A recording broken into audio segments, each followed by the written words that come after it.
Thank you. Thanks very much for the introduction and the welcome. I've spent 25 years working in EPAs, so as you said, my accent, when I say I'm from down south, I really mean it. I'm from Australia and pretty much the bottom of Australia, Melbourne. And I worked for the Victorian EPA for 17 and a half years before I moved to the UK about 10 years ago, where I worked in consulting, London for a couple of years, and then I ran the Northern Ireland Environment Agency for 2.5 years, and I've been in Scotland for just over 4. So my background is I'm originally trained as an accountant and an economist. I try and keep that quiet. I've probably offended some of you. Yeah, good. And the way I got into the environment movement was, or environment profession, I was working at the Treasury in the state of Victoria. So Australia's a bit like America. It was separate colonies that gave up sovereignty to form a nation. Australia was formed as a nation in 1901, and the environment was a state responsibility. And the Treasury was full of economists who believe in markets and all this stuff. And climate change was starting to become an issue in the late 80s, early 90s, and ozone depletion was a much bigger issue back in those days. And somebody needed to brief the Treasurer on the environment, and no one wanted to because no one was interested in the environment. And I think they thought because I turned my computer off when I went home every night that I was some sort of communist lefty. So they said, you can brief the Treasurer. So I did that for a couple of years, and then when the Victorian EPA was setting up its first economics team, I was the first full-time economist brought in. And after that I moved into general management. I ended up as Deputy CEO, and now I've been CEO of a couple of EPAs here in the UK. The reason that the state of Victoria had an EPA in 1970 is a third in the world, Sweden 67, the US 69. The US EPA was actually set up by Richard Nixon, so a Republican president. Clearly when there's a Republican in the White House, the US EPA does really well. Not so much at the moment. It's quite amazing what's happening there. And then the Victorian EPA was set up in 1970, and it was because Melbourne was the manufacturing base of Australia, and therefore pretty much Southeast Asia at the time, because Southeast Asia was largely an agrarian society. So we had massive industry. And the Maribyrnong, so sustainability in the 1880s, 1890s, was Melbourne, I don't know if anyone's been there, but it's the centre of the city is built on the Yarra River, which is the main river. And it was a little village until there was this huge gold rush a couple of hundred miles north, and then it exploded as a city. And so you had the rich people who lived right in the centre and the commercial buildings, and they had factories. And it was called Smelbourne, colloquially, because of the pollution. So sustainability in the 1880s was you pick up the factories and put them on the Maribyrnong River, the second river, because that's where the workers lived, so they can live with the pollution.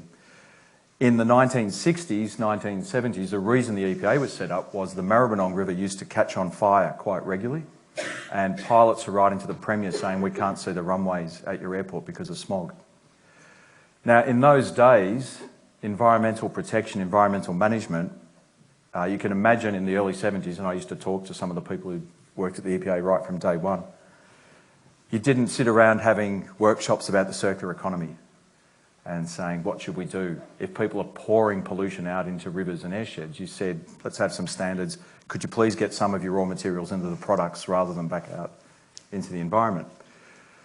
These days, environment protection is a very different game, and I remember when I started the Victorian EPA, I worked for this, probably the most successful EPA CEO in the world's history, a guy called Brian Robinson, who was actually from Belfast. And this is a long time ago, he called me young man. He said, I've got a theory, and my theory is that all the people who work on the environment are pretty dim. This is in manufacturing. And he said, now I'm a PhD scientist, I need evidence for my theory. This is 1993.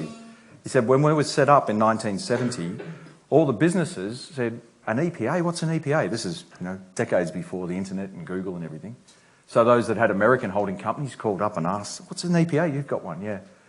And what they did was, he said, they took someone in the company with no ability, with no future, and created a new role called environment manager and said, you deal with this weird thing called the EPA and keep it at bay, keep them happy, do something, so we can get on and run the business.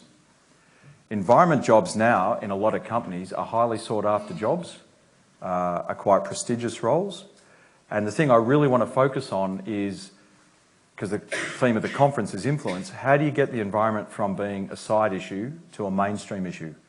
Whether you're talking about a business, a university, a hospital, a citizen's life. Because that is actually the main thing that, in a way, an EPA tries to do, and I think anyone working in the environment field needs to do. Because as long as anything is a side issue, you'll achieve a certain amount, but not that much. And we now face an existential challenge, which is quite real. It's very hard to get across, and I'm talking to the converted, but I was back in Australia for 2 trips summer. And the first time I've been back for Christmas for about 10 years, and then I went back. I teach in a Cambridge program on sustainability in March every year. Has anyone been in Australia in summer? Do you know what the Great Australian Salute is? Anyone know what that is? Yeah, all day long. Not in Tasmania, no. Flies and mosquitoes. So for the 20 years my wife and I lived in Melbourne, for about 7 or 8 months of the year, not the really cold months, 7 or 8 months, before we go to sleep, my job was to kill the 5 to 10 mosquitoes that were in the room so they didn't annoy us during the night, even though we had fly screens. So a month in summer, just gone, our winter here, I didn't do that once. I got 1 mosquito bite. I barely saw a fly. You'd normally have a couple hundred flies around you for a whole day. Our life support systems are collapsing, so the environment needs to be mainstream, not a side issue. So in my world, the EPA world, what does that mean? If everyone in the world lived like Scots, we'd need 3 planets. So the ecological footprint measure, I've been working with Mathis Vakanagle, one of the 2 people who invented it for years and years. He does some work with SEPA, worked with him in Victoria. Victoria at the time, when he measured it, was 4 planets. That's about 2007. Victoria, Australia is now about 5 planets. So you think about what does that mean for an EPA. The main thing people think of when they think of EPAs is this, that we regulate businesses, we regulate some other things that aren't businesses like hospitals and a few other things, universities in fact in some ways about waste.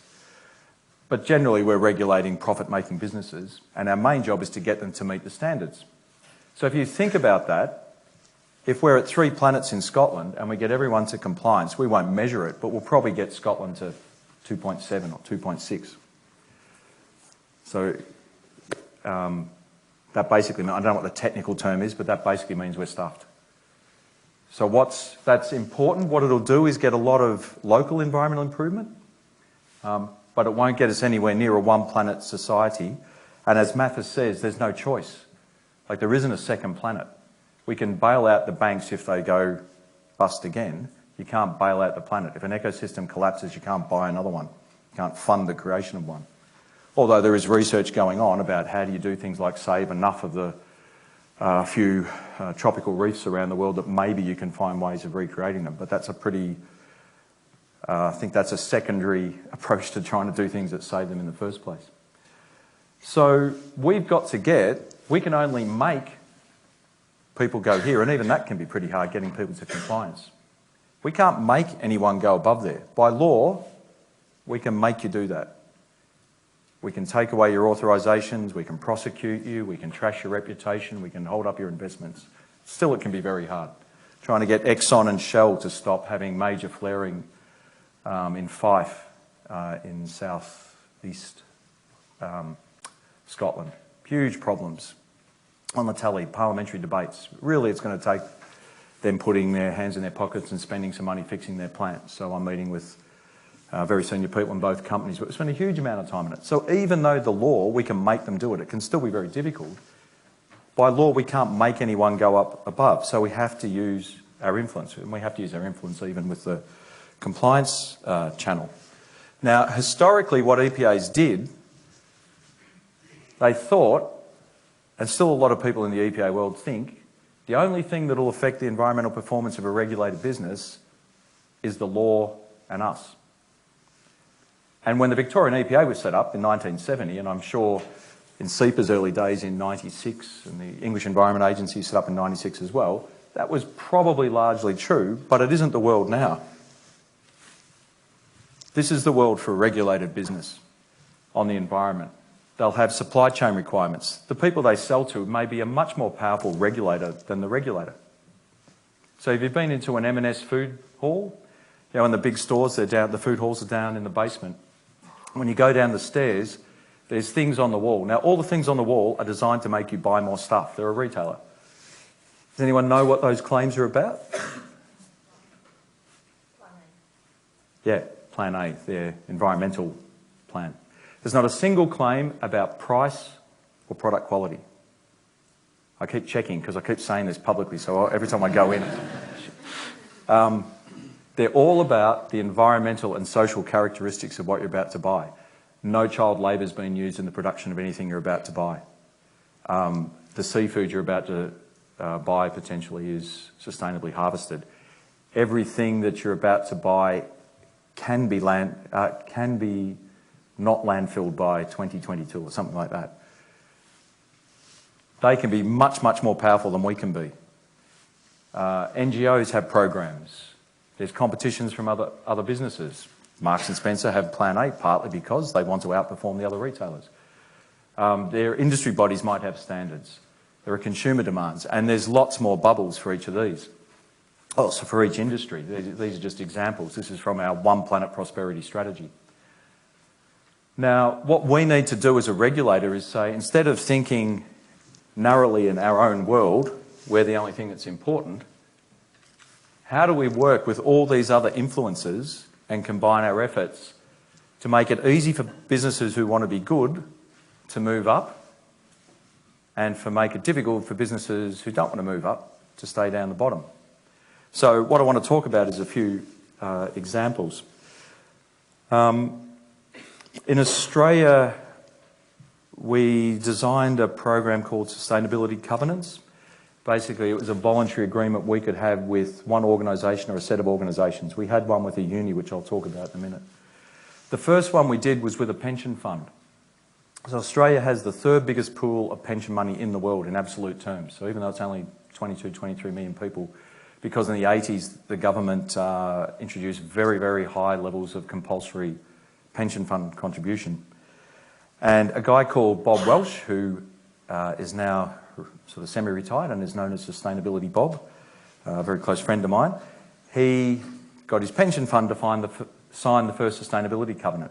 And the Deputy Premier was Environment Minister, the most senior Environment Minister we'd ever had. And he said, what am I doing with a pension fund? So I thought I'd be with a water company or a landfiller. I said, those glamorous opportunities to go to landfills and sewage treatment plants will be available to you, because it was early in his tenure. But everything gets financed. So if we can influence banks and pension funds and insurance companies, we will influence what happens down the chain. Now, Bob eventually got sustainability adopted as the core operating principle of the fund. If you can get a pension fund to make sustainability core business, that's incredible, because the fiduciary duties of a pension fund mean they can't, for example, have a CSR activity, because the trustees of the pension fund have to invest every single pound or dollar, euro, wherever you're operating, to maximise return to members, which I kind of like because I was a member of Bob's fund. I was a little bit worried about my retirement as well. Bob had heard Paul Hawken, one of the inventors of natural capital, speak. We'd brought into Australia, and he just went like that. He called me up, I met him. He said, I've thought about this. My job is to provide for people's retirement. I said, yeah. I said, kind of glad, because I'm a member. He said, well, what's the point if when you retire you get, say, 40,000 Australian dollars if you can't breathe? Or if there's no water? What sort of retirement am I providing for? So he said, I want to create the most sustainable pension fund in the world, and I want to lead the rest of the Australian sector there. So he did things like had a green screen on their domestic share portfolio, then on their international share portfolio, etc. He, with our help, commissioned the first commercial building green screen in Australia. So he had about, I think, billion and a half dollars, which is about 1.2 billion pounds of commercial buildings, mainly in Melbourne and Sydney. And he sold those that weren't low energy, low water use, etc. Now, that was a really good move, because 5 or 10 years later, those buildings are worth almost nothing, or the people who own them have to really invest to get them up because no one wants to either buy or rent in those sorts of buildings. Interestingly, and this is the best part of the story, I think, he said, if we truly make sustainability the core operating principle, pension funds in most places, certainly in Australia, have one office. So Bob's office was in Collins Street, which is the financial street of the capital city of 5 million people. Victoria's a tiny little state in Australian terms. It's only 900 miles by 500 or something. It's only 3% of the landmass, but still you'd have people having to travel a long way. And he said to me one day, if I've got a married couple who've got 2 kids and they live 200 miles away and they want to talk to us for advice about their retirement income and they want to talk face to face, how on earth do they do that? They've either got to say, well, one of us is going and the other one's not there for the conversation. It's a pretty important conversation about their retirement. Or they're going to have to get someone to get the kids to and from school and et cetera, et cetera. He said that's not sustainable for them. That's not sustainable for the customers. So he opened 2 branches in rural Victoria. This is when banks were closing all their rural branches. And everyone in the pension fund sector said, he's a nutter. He's absolutely mad. In those catchments, about 80% of people shifted their pension money into Bob's fund. Because he showed the customers he cared about them. Why did he care about them? Because he had a sustainability thought at the core of everything he did. That wasn't because there's a sustainability advantage in terms of climate change, because you're not having to travel because of greenhouse gases. But the main thing was, it isn't, if you define sustainability as what makes someone's life possible or viable in the broadest sense, you'll start making very different business decisions. Now, Bob was called by all of us, Sustainability Bob, as a great term of endearment. He's a very close friend of mine. I got an email from him the other day. I was on Panorama because they did a show on salmon farming and I was interviewed and I sent it to Bob. He came back with his advice about what I'd said right and what I said wrong. He always helps. And he signed off Sustainability Bob. And lots of people called him Sustainability Bob as a term of attack and abuse. And they were people in the pension fund sector in Australia because he was completely breaking the business model. He had the fastest growing pension fund in Australia for 5 years at above market rates of return. And he was seen as a nutter by most people in his sector. And he had tremendous courage in the way he did it. Al Gore has flown into London to speak at a conference. That's how highly he's regarded. But that thing there was, how do you help someone make sustainability a core operating principle, and how do you make that successful? So I think Bob's a great model of, you have to embed it in everything you do. Most of the other pension funds had a ESG person, which is environment, social and governance thing, and they'd have a bit on the side. Now we're seeing it a lot, and I know Claire was mentioning some protests this morning. Lots of unis and other places are disinvesting from coal, etc. But this was 10, 15 years ago, Bob was doing this. But it was all about how do you make sustainability a core operating principle. And the key to that was everything he did, he had to generate market returns. He couldn't say, I'll do sustainability and do it at just 3/4 of market returns, because he couldn't do that under fiduciary duties. So that's sort of an unusual EPA story. I just want to move now to a more typical one.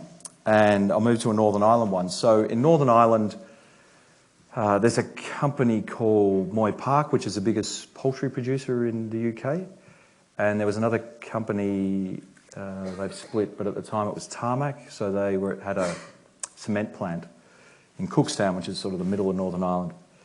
Now we met with the Tarmac senior people, the plant manager and his team, and the environment manager for the whole of the UK came over with one of his senior colleagues.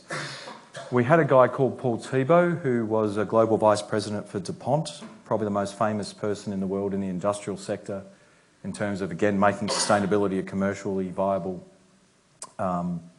proposition. So Paul can talk in terms of, there was one program they ran on the environment which made $25 billion US for the company. So again, if you want to influence business people, my wife and I stayed with Paul and his wife a few weeks ago when we were visiting the US. Paul's silver hair, dark suit, white shirt, blue tie. He's a DuPont executive.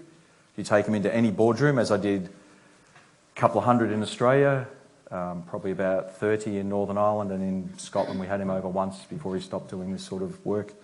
Probably 5 or 6 times they listened to him because he's a serious business person.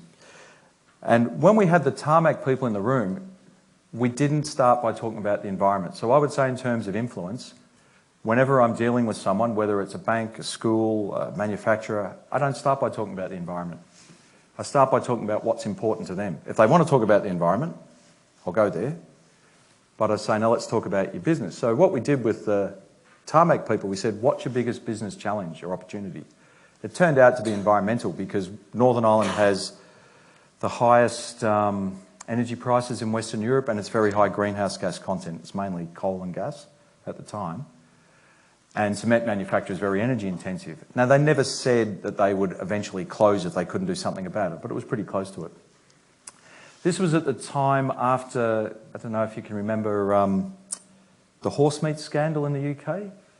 And there's a few people nodding as some people, a few faces look painfully like they might have had some. But what happened after that was Tesco and one of the other big retailers, I can't remember which one, decided as a security of supply issue to source all their meat from within the UK. Not for any other particular reason, it was just we need to make sure we don't have this repeated. We need to make sure if we're selling chicken, it's chicken. If it's beef, it's actually beef.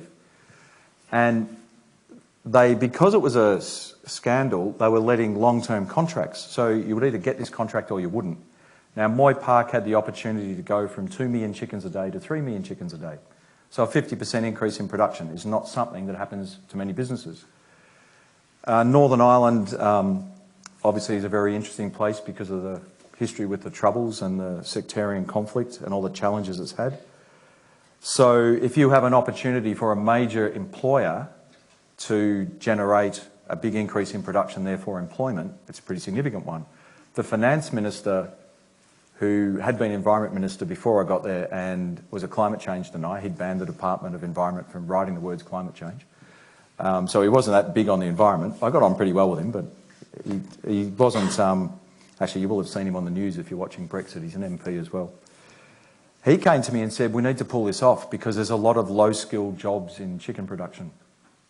That's really important because a lot of, particularly men, had gone into the paramilitary groups during the Troubles, and the only thing they were trained in was killing, putting bombs in places, and they'd been unemployed for 10 or 20 years since the peace had been agreed.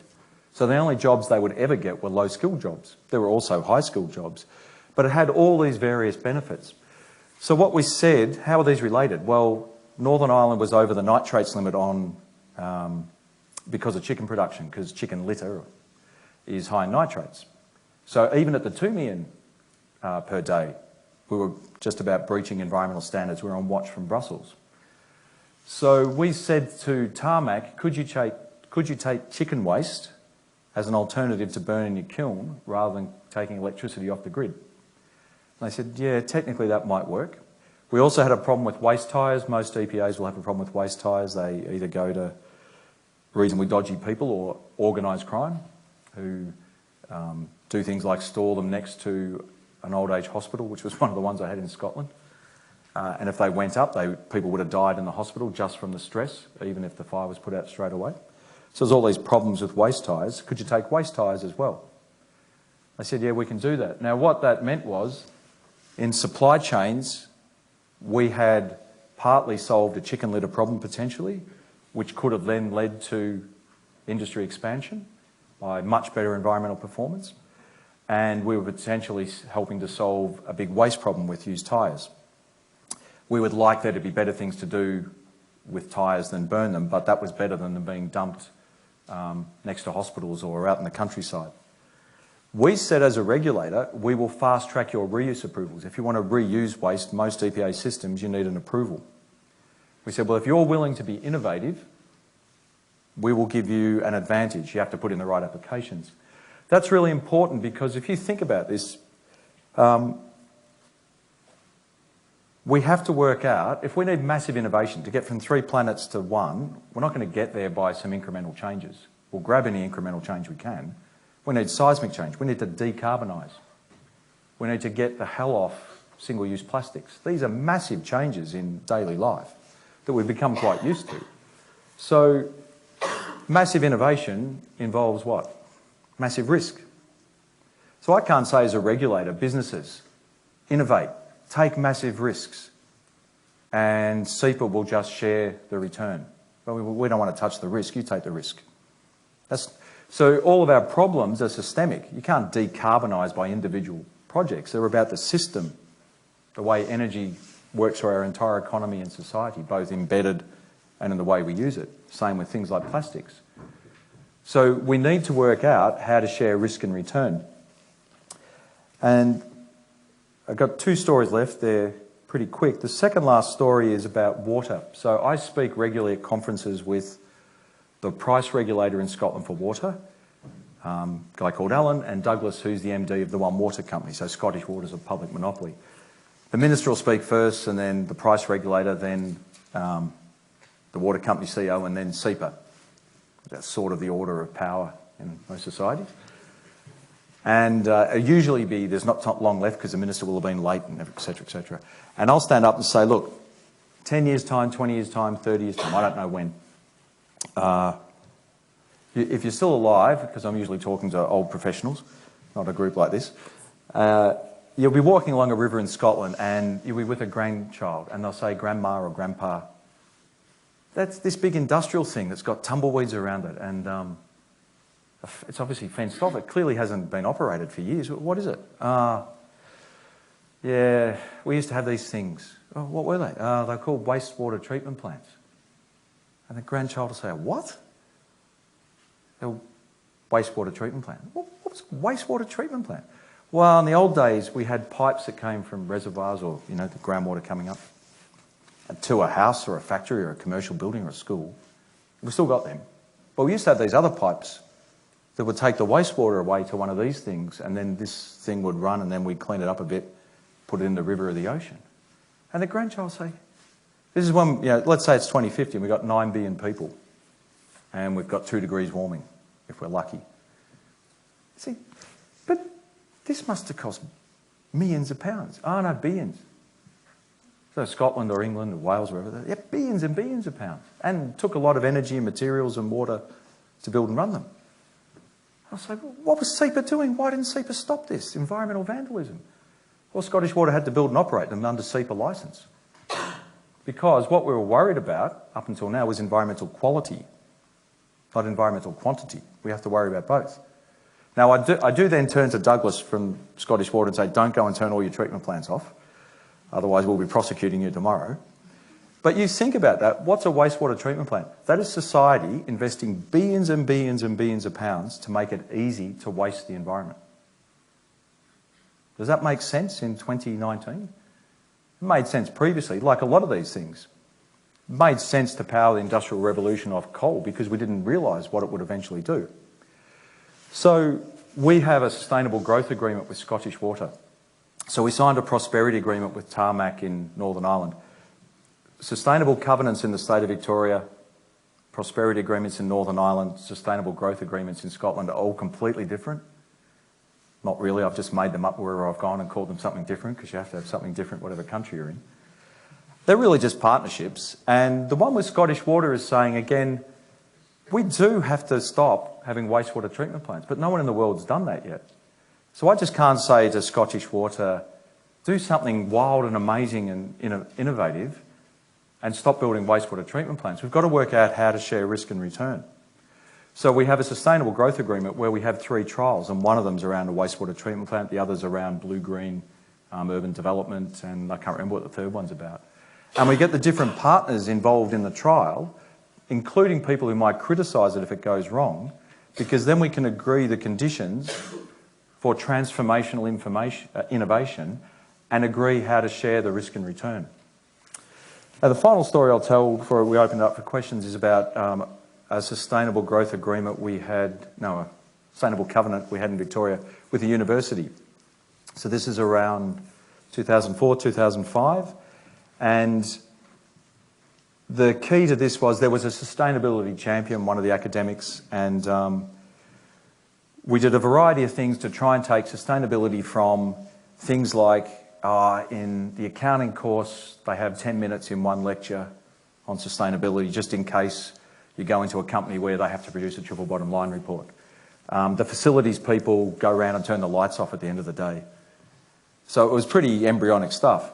And what we did under that agreement was work out how to mainstream everything. So I was saying to Claire before you came in that one of the things we did was we had a project with the accounting body in Australia, the Australian Society of Accountants, and it was to try and mainstream accounting in their professional, the environment in their professional training, not have it as a sideline thing. So I went to talk to one of the partners of one of the 4 big accounting firms, and he said, every year we have a big graduate intake and they get thousands of applications. They take on 20 people because they're glamorous jobs in accounting, if that doesn't sound like an oxymoron. And he said the 6 managing partners go down at the end of the first day of induction to have drinks with the graduates. And he said to me, because I was having a coffee with this guy, he said 90% of the questions from the graduates were about the environment. This is, well, it has to be at least 2009, because that's when I left Melbourne. So it's 10 or more years ago. He said none of us knew how to answer them. So what we did was we got that partner from one of the big accounting firms in the world, I won't say which one, to talk to the accounting professor at this university to say this is what our graduates are interested in, this is what our clients are starting to ask about, and so we made it a commercial advantage for the accounting faculty in this university not to have a 10-minute thing as a side thing, but bloody hell, we better get onto this and we better mainstream it in the way we teach accounting. And we did that progressively with each faculty and department, etc. And we had some success with some not with others. With the facilities staff, we just made a big thing about the financial benefits. So particularly when you're starting, it won't be like this now in any of the institutions you're in and the sort of work you do. But when you go back 10, 15, 20 years, it literally was, well, if you just turn the lights off, you might save a bit of money. Turn your computers off, that sort of stuff. And then you move on to much more sophisticated things. Once we started getting into it, what we tried to do was link any particular facilities improvement with something they could either teach or get research grants on. So how do you do something innovative in, again, going back 10, 15 years, the use of solar panels, and going to the sort of industrial innovation part of the university and saying, well, can we get you a grant where you can specialise in that, and then perhaps you can partner with others and get industry partnerships, etc. This is not very complicated stuff. All this is really saying is whoever you're trying to influence, and I've got regulated business there because that's who we mainly deal with, you just put the other influencers around and you talk about what their mainstream thing is. Because every single human activity uses the environment. So if you start with what people are already interested in, already motivated about, already doing, you'll tend to have a fair chance of finding environmental improvement opportunities. So I'll finish there. The key thing I've tried to get across, I guess, is even for an organisation that by nature can beat the hell out of people, like I'll probably be, well, I shouldn't be, I'm going to meet some very senior business people in very big companies, and I'm going to say, this clause in this act says we can shut down your facility, and we're getting to a point where we might do it. And don't think you can run to the First Minister and scare me, because I'm not from Scotland. If I get interfered with, I can just go and get a job somewhere else. First Minister wouldn't do that. They've got very good respect for our independence in Scotland. But even, like, that's our DNA. You know, we can beat people up. We're the regulator.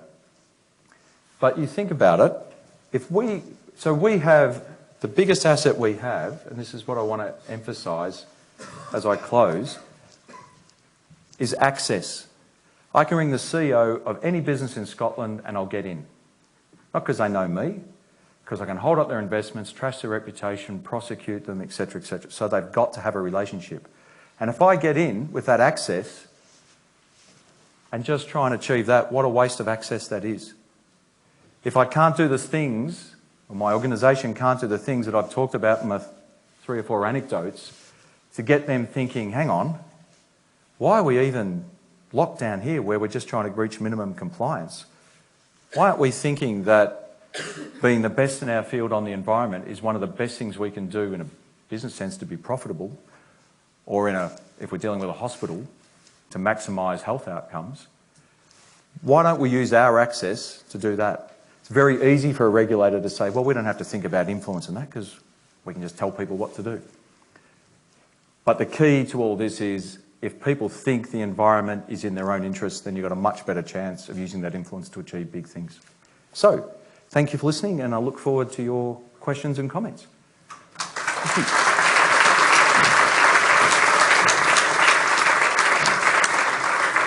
Terry, thank you. That was absolutely stimulating, and I love it when people speak without notes, as he brings his notes. Right, we have about 20 minutes. Yeah. So, fire away, folks. Whose hand's going up first? Gentleman in the middle was the first one. Can we get the mic up to you? And can we introduce ourselves? And then we have a question, not a statement. It's coming. It's coming. And if the question's going to be, can you speak in an accent we can understand? It's about 40 minutes too late. Hi, so I'm Sam. I'm from Transition University of St Andrews, so also up in Scotland. Oh, good. So my question is about how does SEPA define what a healthy, protected environment actually looks like as a baseline for approaching regulated business? Yep. Who does that? And do you think that it's currently strong enough, the definition, and do you think it will change in the upcoming years? So this line's quite critical. So if I'm regulated. So I'm regulated by the Health and Safety Executive, the Human Rights Commission. I've got legal obligations in running my organisation. I want to know what compliance is. I want it to be crystal clear. So what we're doing is for each sector we regulate, which is probably about 40 sectors, we're having what's called a sector plan, which we've never done before, most EPAs don't. And we're saying to, for example, the chemical sector, here is this line, it's crystal clear, and instead of giving you a 40-page permit, we're going to give you a 5-page permit and make it much clearer and more powerful. As I say, I think in ecological footprint terms, which is just one of the few measures we have for overall environmental health, that's nowhere near sustainable. We can't really define that. That's for parliaments, etc. So while we're in the EU, you're starting to get things like the Circular Economy Directive and so on, which are starting to define these things more clearly. The approach we take is, if we're crystal clear about that and we can get people moving in that direction, we don't spend much time worrying about what the definition is. We know, for example, that we virtually need to completely decarbonise. In Scotland, the government set a target of, I think, 2045 for that. They'll always, you really just need to know what England set, or UK, and then you'll find Scotland will be 5 years quicker. Which is an Australian of Irish ancestry running a Scottish organisation I'm sort of a bit on board with. So we don't get into it too much, but the law, the legal limits, clearly are nowhere near what a sustainable economy and society is. It's not our job to change them, they're set by Parliament, so we just use them to then try and get people to drive further.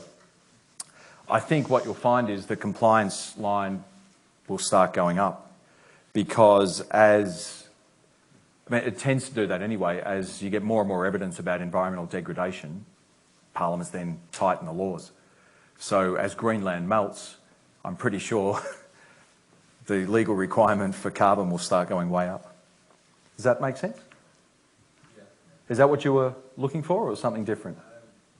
Yeah, no, I'm trying to get my head around, because I see it from a very economist point of view with regulating business, and then how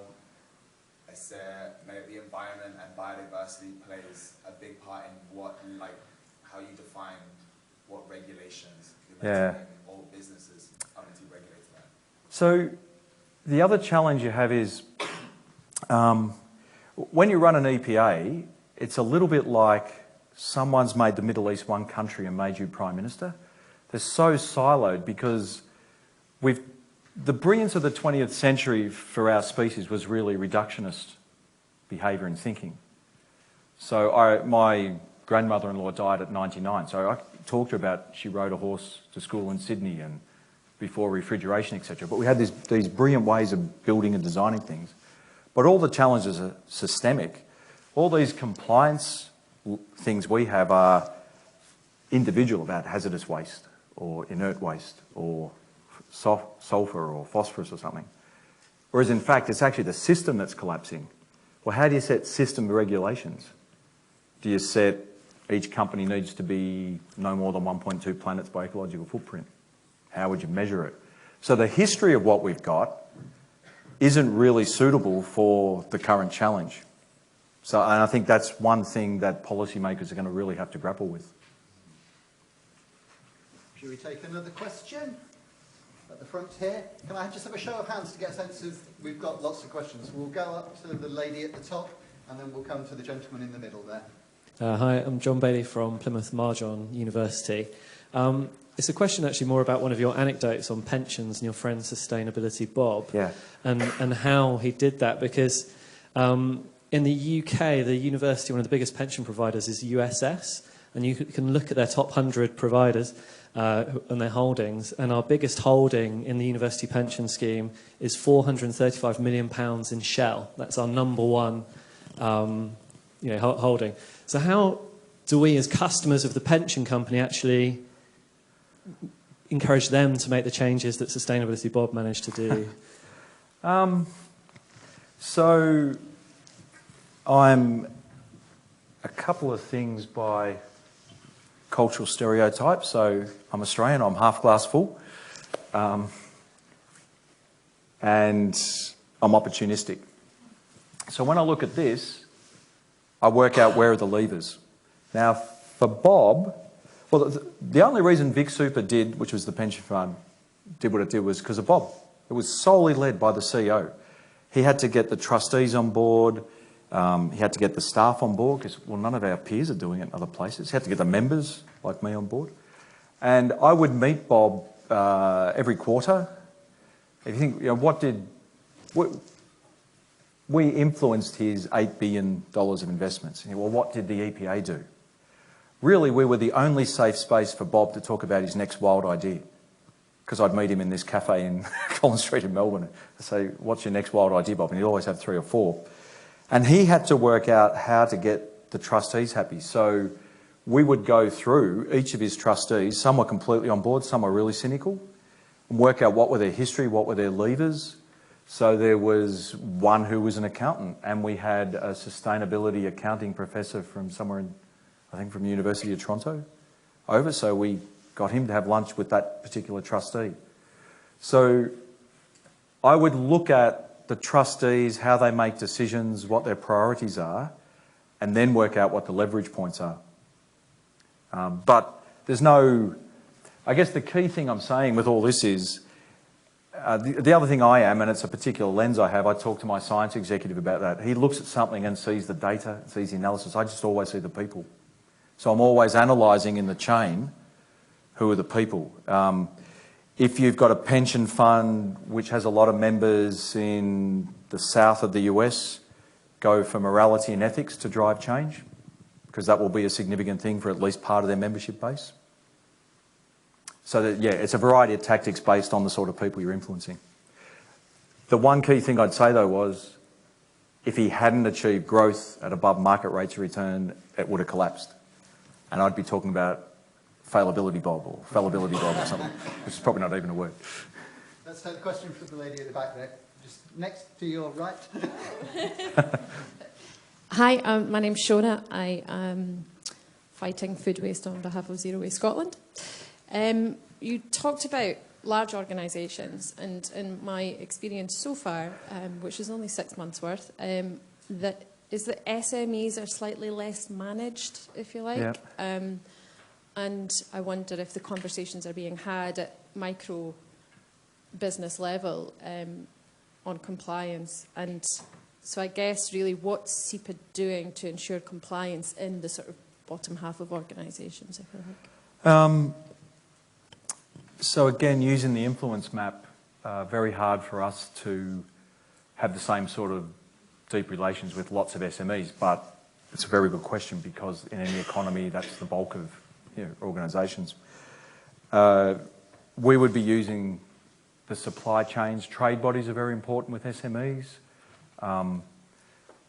If you take, say, scrappies, who wouldn't tend to be at the top end of environmental management, either in motivation or performance, the scrap metal operators, we would do things like, under our new sector plan, how do we really get one or two of the worst and either really hurt them or perhaps put them out of business, because everyone in that sector will then know about it. There's various techniques you can use like that, and our sector plans are about having much more strategic approaches to ensuring compliance and moving beyond compliance. If I give an example from Australia, I ran the UN's program for banks, insurance companies, pension funds there for 10 years because it was too far from Geneva for them to run it. And a very, I think, interesting example of what you can do. So smash repair places, you know, you have a car accident, you take your car there, fix it up. Individually, very little environmental impact, but on a cumulative basis, like they would wash toxic stuff down the stormwater drain. So we couldn't visit more than, 5% of these every 3 or 4 years. Now, you cannot have a smash repair business unless you are accredited by an insurance company, because no one will take their car there because you won't get your insurance paid. The 2 big insurance companies signed up to this UN program. And again, this is just thinking through what motivates people. Insurance companies, for years and years and years, have some of the best research on climate change because they're potentially going to go bust because of it, particularly if they're in reinsurance. So they had a big focus on environmental improvement. So we went to them. They're trying to push governments, even in Australia, which, if you've followed it, has a backward history nationally on climate change, not at the state and local level, but it's huge innovation. They were pushing the federal government to have a carbon trading scheme because they wanted something done. We said, well, you accredit these people who are pouring stuff down stormwater drains. So with them, we developed a 4-point environment management plan for every smash repair place in the state of Victoria, which was just don't wash stuff down the stormwater drain, have some bunding. I can't remember the other 3 or 4. And when they did their inspections for quality, they inspected and audited for environmental compliance. So we pretty much got 100% compliance very quickly. And I think it's those sort of activities with SME sectors that you have to look at, because anybody who's in any business, their existence depends on other businesses in their chain. So if you can't have very direct interaction with lots of them, how do you have powerful, influential interactions with somebody in their chain?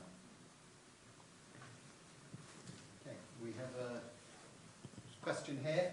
Can I see any over here that want to ask questions? One at the back next. So maybe you can run the microphone up to put the hand up again, please, so we can see where we're going. Okay. Hello, Alexander Clark, University of St Andrews. Thanks so much for that. I just want to pick up on a point you mentioned about what Scotland does, whatever England does. So first of all, Scotland kind of tries to do slightly better. And I've sort of noticed that quite a bit, that we're very good at, really kind of glossy policies. We've got like banning food waste by 2021, all these kind of really kind of interesting policies. But there's very limited infrastructure. So if we as a kind of a commercial business wanted to manage our waste, it's very difficult for us to actually be able to manage it in Scotland. We're either having to send our recyclers to Ireland, or if we're incinerating waste, it's going to Denmark. How do you think we can sort of, I guess, push the Scottish government to say, well, that's fine, you've got your policies, but you've really got to back that up with infrastructure? How do you think we kind of go about that? So the really important environmental policies are economic policies. I mentioned briefly sector plans, just to explain why we're doing that. EPAs the world over, in their DNA, is to administer process. So, for example, we have people who look at ships who are taking waste overseas, which is becoming an increasingly rare thing. You mentioned a couple of examples of where they might go. And we stop some of the ships. And I know when we stop ships because I get calls from the CEOs of the companies saying you're costing us millions of pounds, etc. Say, well, get your stuff right and it won't happen. Because I always say, you've stopped the shipment. I said, no, I haven't, you have, because you didn't comply with the law. But what happens when we do that? Because that's just an administrative process. I mean, that could lead to more dumping. What's happening to the waste that isn't being shipped somewhere? So the sector plans, the idea is to, very simple, we say, what are the compliance challenges? What are the beyond compliance opportunities? What are the influences? And what are the actions? That should lead to systemic identification of systemic actions, such as Well, if we're going to get people complying with waste laws and going further, we need new waste infrastructure. We need to work with Zero Waste Scotland, Scottish Enterprise in particular. How do you go to Scottish Enterprise? So enterprise agencies, every jurisdiction I've worked in, and I'm going to stereotype, tend to give grants to some, like IBM's deciding new data centre. Do we put it in Scotland, Denmark, Kazakhstan, where? Oh, we'll give you a grant. Or we'll give you a bigger grant. No, we'll give you a tax cut. And then a minister can cut a ribbon on 200 jobs. I'm talking to their CEO about, well, the world is going to have to invent all sorts of ways of not using plastic, of reusing it, of capturing it. If Scotland could invent 3 or 4 of these ways, and it has a huge history of invention going back to the Industrial and Scientific Revolution, and sharing that with the world, wouldn't that create more jobs and more opportunities? So you're quite right, there's this, it does have a very good policy setting. It has some real track record success on things like wind energy, a massive reduction. I think the second biggest reduction in greenhouse gases in the world, but in some other areas, we've got great policies like the circular economy, zero waste policies, and some good individual achievements, but not enough of the systemic stuff. That's the next challenge, I think. And then I think what's probably our final question from the back. Thank you. Carl Letton from De Montfort University in Leicester. Just wanted to pick up on something you mentioned about personal relationships, and you were dealing with a particular climate denier. Yeah. Sometimes it feels like these people shouldn't exist, but I was in a workshop earlier today when somebody said it feels like somebody has gathered up all of the climate deniers and dumped them in my university. I think to a certain extent we all feel a little bit like that sometimes, yeah. And I just wondered how you approach people like that in senior figures who might be sort of blockers to what you want to do? Well, I've just been in Boston, part of my US holiday, and I went to the JFK Museum, and of course they played his famous, we choose to do these things because they are hard, not because they are easy. So if you're trying to do big things, and that's what we need to do, if we're going to decarbonise, you'll run into powerful blockers. Again, I would analyse, they're not going to be the only person in the system. So the DUP in Northern Ireland, I don't know if they're all climate deniers, but they're not the biggest environmental champions. But they're pretty big on Northern Ireland. So if they're going to maintain Northern Ireland as a province, as part of the UK, one of the things that helps is for it to be economically successful. So this minister, who, for the purpose of the story, let's call him Sammy, because that's his name. And he's very public about being a climate change denier. I would talk to him about jobs. He cares hugely about jobs, and he cares hugely about Protestant working class men who don't have jobs. Well, let's get the wind energy sector going. So in, there's a town, it's in County Down, it doesn't really matter. It's a fishing village, so they're going out of business like any fishing village. Really inspiring. Two men from that town came to me and said, look, we're just grabbing at anything that will keep our village going and anything that gives our children a chance of employment. Now, wind energy, offshore wind energy had come in. That usually gets in the way of fishing, but they knew fishing was going anyway. So what we did, we helped them sell their services to the energy company. Because what they said was, look, we've been fishing these waters for decades. We know these waters. Why don't you train us to do the maintenance on the turbines rather than paying someone else to do it? So that would have appealed to Sammy. So I just look at, if a powerful person's a climate change